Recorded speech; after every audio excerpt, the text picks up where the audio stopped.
Okay, coming off a tough loss last week to Georgia, took us out of the a chance to repeat as SEC champs, and that's definitely disappointing. But it's something we got to deal with, and we've got a strong group of seniors. We got our entire coaching staff back, and so there's no doubt in my mind we're going to finish this thing strong. We still got a lot to play for. Playing a very good 1AA team in Samford. They know a lot about us, with Cody Burns being on their staff. Coach Pat Sullivan is one of the true professionals and gentlemen in the coaching business, obviously an Auburn legend. Think the world of him. And it's also the last home game for our seniors, which is very important. It's a very good group of seniors. They've done a lot of great things for Auburn. So I'm really hoping our fans will show up, be loud, and send these guys off on the right track. Gus, do you have any, in dealing with something like some players have to bounce back, how do you kind of bounce back mentally? Well, I think, we're always going to have high goals. And, you set your goals high. You don't always reach your goals, and that's the way life works too. And the true champions and the true winners rebound, and they come back and bounce back. And that's been our message. Our seniors are definitely committed to that, our leadership. Our coaches are too. We're disappointed. It's well we should be. But, hey, that's behind us. That is what it is. And we got to find a way the next 2 weeks to finish this thing strong, and we will finish this thing strong. There's no doubt. The way the defense has performed and seemingly regressed over these last 4 or 5 games, do you have confidence in your defensive staff this year and next season? Well, it's the same defensive staff that led us to 13 seconds away from winning the national championship. And, we've got some deficiencies, obviously, and we just got to do a better job of hiding them. And but, no, I've got confidence in these guys. And like I said, we're going to finish this thing strong. How well do you know Coach Sullivan? Pretty well. He hired, Rhett Lashlee as offense coordinator when Rhett was the GA here. I knew him beforehand, even when I was at Arkansas the first year in 2006. Got to visit with him and just got to know him well over the years. And he is just, like I said, he's one of the true class guys in college football. He's respected by, everyone. I've never heard anybody say a bad word about him. And, he's definitely helped me. I lean on him from time to time with advice. And he's an Auburn legend. It's a little bit strange. And he's on the committee that you interviewed with. Yeah. He spoke, I guess, in Atlanta. He spoke to the team, didn't he? Yeah, he was our honorary coach at the SEC championship, and he did a great job. He did a great job speaking to our team. He was on the sideline with our team. At halftime, he was there with us, and adjustments and advice, and it was a real special moment. And against him, is that kind of weird? Yeah, you just hey, that's part of this business. It is kind of weird, but. You got a job to do, and just like Cody Burns on the sideline, and I guess in 2011, Rhett was on their sidelines. It's part of the business. Gus, you've been mentioned as a possible candidate at Florida. Would you consider going there? I've got one of the best jobs in college football here at Auburn, and totally committed to that. Gus, you said last night on Tiger Talk that you thought part of the Georgia loss was a carryover from Texas A&M. At what point did you notice that? Was it during the game, or was it looking? Well, obviously I felt pretty good. That Texas A&M loss, the way we lost, it hurt. There's no doubt, and it should have hurt. But there was some carryover, and as a head coach, I've got to see that. I got to be more aware of that, and there was a lot of factors in that. That was just one of the factors. Georgia played really good, and they're playing really good football. We started out decent. And then we made some mistakes that kind of snowballed on us, and they're playing really good. So it was a combination of all the above, but there was some carryover, and we got to do a better job of putting that behind us. Did it surprise you even more though? Just because you said last week you guys had a good week of practice, and then it just I think so.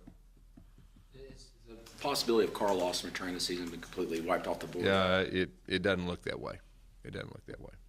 Gus, Georgia has, as this before you came here, has really beaten up on some Auburn teams that it didn't look like they should have beaten up on like they did. Do you see a difference in the way they play against y'all and what you see them play against? Well, all I can speak for really is, the time I was here as offense coordinator, and of course the last 2 years, and really the last 2 years.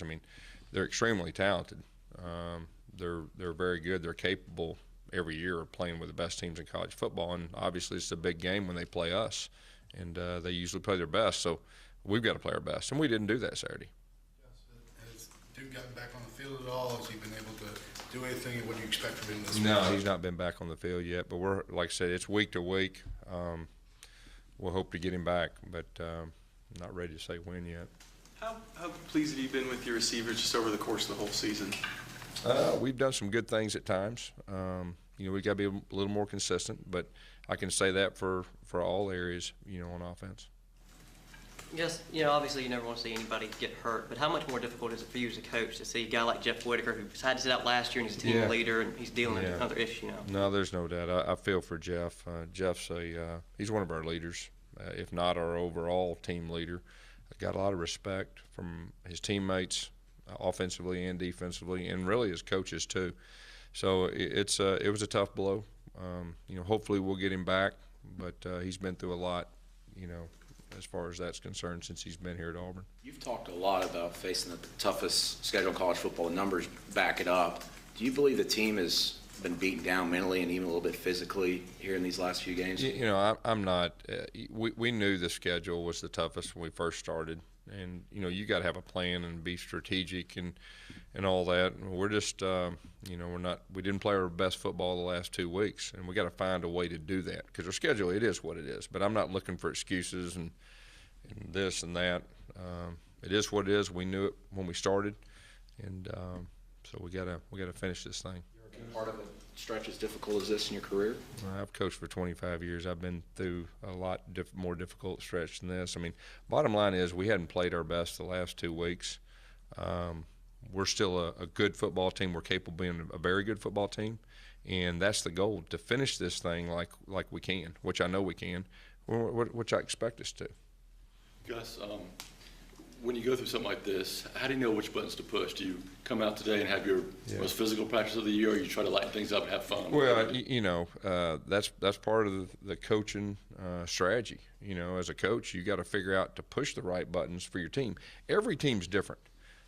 Each year you're going to have a different makeup of seniors and all that, and that's part of coaching. And I've got to figure out a way to push the right buttons these last 2 weeks. And like I said before, I'm very confident we're going to finish this thing strong, and we will.